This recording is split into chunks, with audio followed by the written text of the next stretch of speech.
higher nutrients than farmyard manure and composts. On average, the manures contain 3% of nitrogen, 1% of phosphorus, and 20.5% of the potassium. So this is about sheep and goat manure. Sheep and goat manure. So we are observed in our day-to-day life, very near in our neighboring or along with the roads, we are observed the goat and sheep manure. Then third one is, that is the next one is the crop residues. Crop residues. In these crop residues can be an important source of nutrients to subsequent crops. It is well documented that different quantities of nitrogen, phosphorus, and potassium and minor nutrients are removed from and returned to the soil depending on the crop species concerned. The quantity and quality of crop residues will clearly influence the buildup of soil organic matter. Soil organic matter. So this is the different crop residues. Whenever after separating of the crop, after separating of the seeds or even the flowers, different parts of the plants, we are used as a crop residues. Okay, the next one is poultry. Next one is poultry. Next one is poultry. In this poultry, please unmute yourself. Then in this poultry manure, it ferment very quickly. 50% of its nitrogen is lost in 30 days. If we are unable to use within the 30 days, 50% of the nitrogen we are lost. The nitrogen is liberated as a gas content. And it contains 3.03% of the nitrogen and 2.63% of the phosphorus and phosphorus pentoxide and 1.4% of the potassium oxide. So these are the nutrients contain this poultry manure. And the next one is the green manure. Pachirota eruvu antam. So in this green manure, many crops are grown and at a vegetative stage mix up in the soil, just improve the organic matter of the soil at a vegetative stage. These crops are easily decomposed in soil and work like inorganic fertilizers due to having low carbon nitrogen ratio. We are observed before sowing of the rice or in the rice field, we are absorbed or we are using of this green manure like in the Fabaceae members like Jeeluga, Janumu, Pilli Pesara. These are the plants, these are the seeds we can utilize or used as a green manure. They are growing at the vegetative level after mix of the soil, and it will going to decompose and it gives rise used as a manure or green manure, and it also used as a inorganic fertilizers due to having the low carbon nitrogen ratio. So this is the green manure, how it's utilized in our crop fields. The next one is the concentrated organic manures. They have higher nutrients contents than bulky organic manures. They have oil cakes, compost, and biofertilizers. Even though the previous what we are discussed, the biofertilizers are included in the concentrated organic manures also. That's why organic farming is a most important topic today scenario. So now oil cake. The first one is oil cake. In this oil cake, after oil is extracted of different oil seeds like groundnut and like gingerly or like different oil palms, the remaining solid portion is dried as a soil cake, which is used as a manure. So this oil cake is also very essential nutrients for the plants after extraction of the oil. And even though Rajendra Nagar Agriculture University and related to very near to the Jagitial Polasa Center, they are also adopting for this oil cake used as a manure. Even though from this oil cake, then the another residues like oil, another second grade oil is also extracting from this oil cake for the using of the puja oil or remaining lubricants like lubricants oil also. And also it is very low cost oil also. So that is another most important scenario. But here oil cake is used as a organic compost or organic manure. And compost, the compost is a mass of a rotten organic matter made from waste is called compost. This compost may be farm compost or town compost. Compost may be farm compost and town compost. And the biofertilizers. Already we are discussed in previous session or in this today's webinar. It is defined as a preparation containing living cells like bacteria or fungi or algal biofertilizers or aquatic firm, and which is used as a nitrogen fixing and phosphorus solubilizing and phosphorus mobilizing and plant growth promoters like auxin and gibberellins. They are used as a biofertilizers. And the another important point related to this organic farming, that is crop rotation.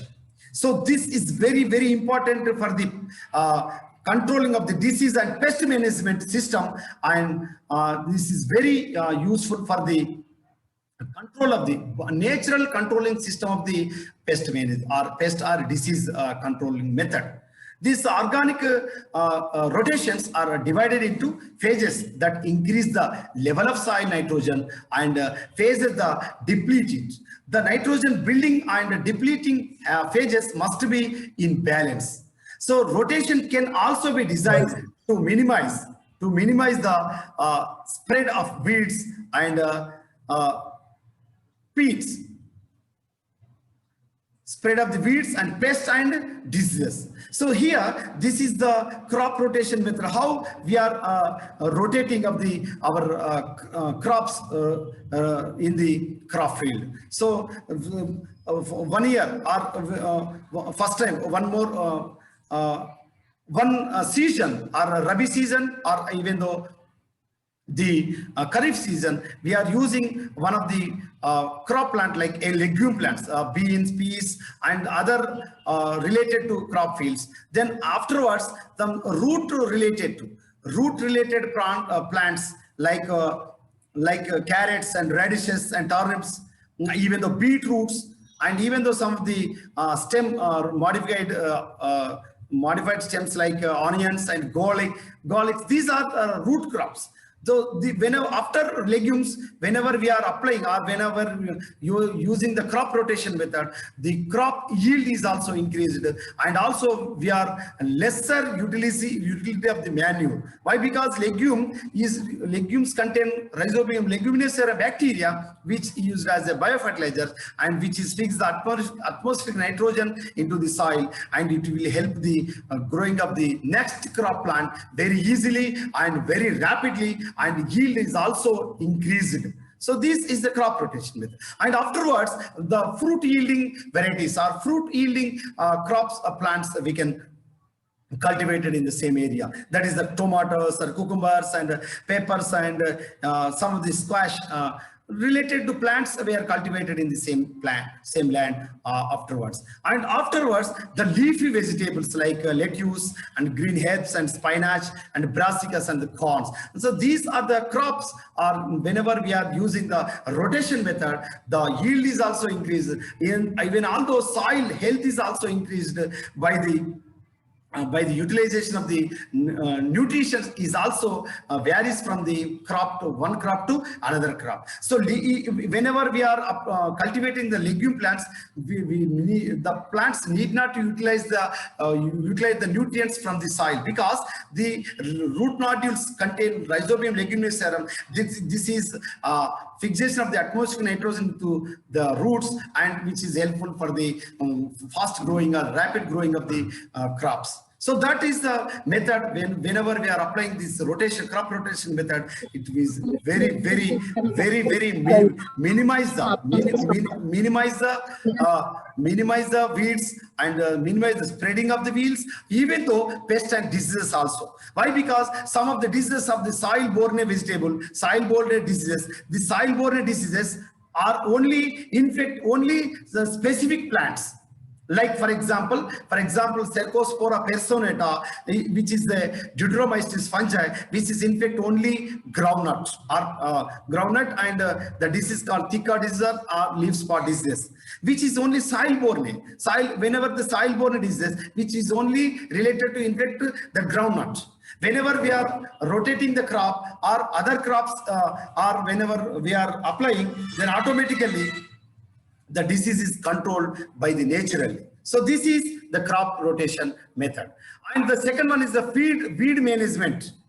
Weed management. So weeds can decrease the yield of a crop up to 60%. So we are knowingly or unknowingly, our farmers are uneducated or illiterates. They are lost their yields of the crop by these weeds. So whenever the weeds are killed by herbicides that cause pollution and resistance to the crop plant.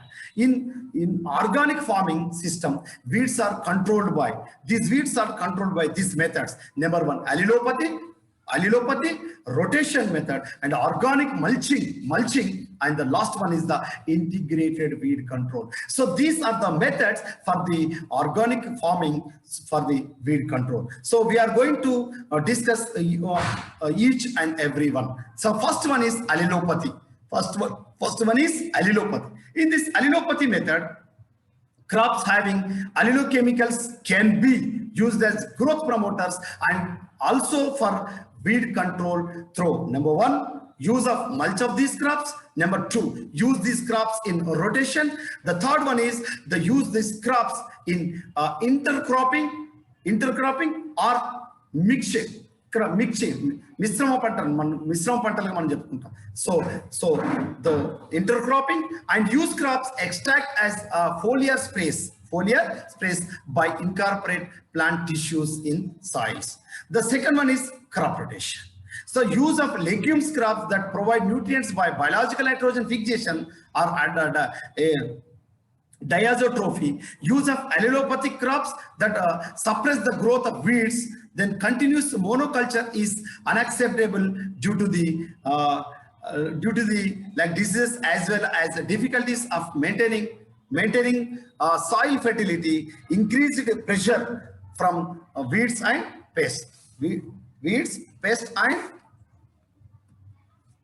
the next one is organic mulching or organic mulch.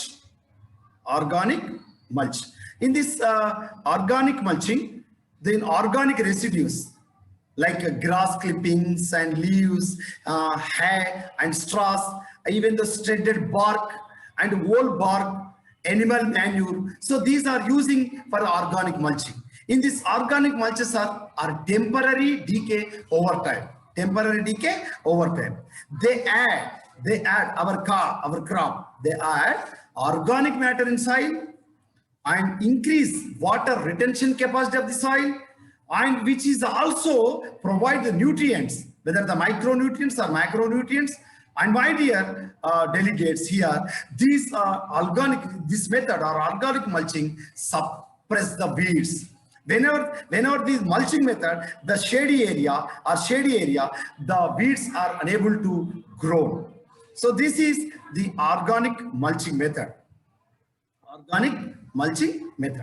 And the next one is integrated weed control. In this integrated weed control, we are adopt two methods. One is indirect method. The second one is direct method. The indirect method, we are using preventive methods and cultural methods. And direct methods, we are applying manual methods, mechanical methods, and biological control. Indirect method consists preventive methods and cultural methods. And direct methods, we are applying number one, manual method, and second one is the mechanical methods, and third one is biological control. See here in this slide we are observed, this is the mechanical, this is the manual methods for the weed control. In this manual method we are using picking the weeds in the crop field by hands. That is manual methods. And the second one is the mechanical methods by ploughing. See here, this is the second image shows related to mechanical methods, and the third one is biological control. The third one is biological control. And one more important notice to all delegates: please all you rejoin immediately. So this is the within 1 minute it will close the session, and please rejoin immediately. Okay, and in this method, indirect method and direct method, both the method in this weed control, integrated weed control, we are using or applying indirect methods and direct method. Indirect method consists preventive methods and cultural methods. Direct method consists of manual method, mechanical method, and biological method. In this slide, we are observing this is the manual method, and this is the mechanical method, and this is the biological method. And last one is insect, pest, and disease management. This is the last slide related to our organic farming. This is the last slide related to our organic farming. In this organic farming, it includes, in this insect, pest, and disease management control, it includes agronomic practices, mechanical control, and biological control, genetic control, and natural plant products like allenopachemicals.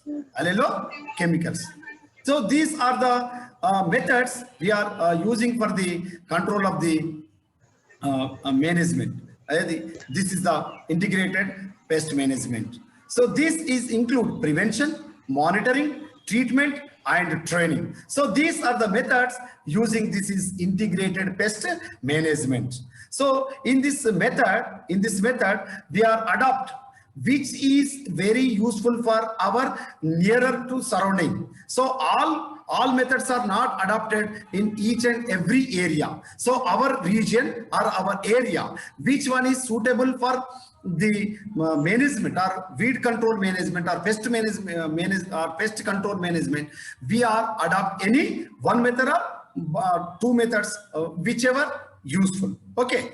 So next one is that is the last important important topic, that is sustainable agriculture. Nowadays we are running, or we are very rapidly we are observing in the society, whenever we are intaking of the food material, all food grains contain the very harmful substances, very harmful chemical substances. Unknowingly or unknowingly, we are intaking with the food material. In the process of biomagnification,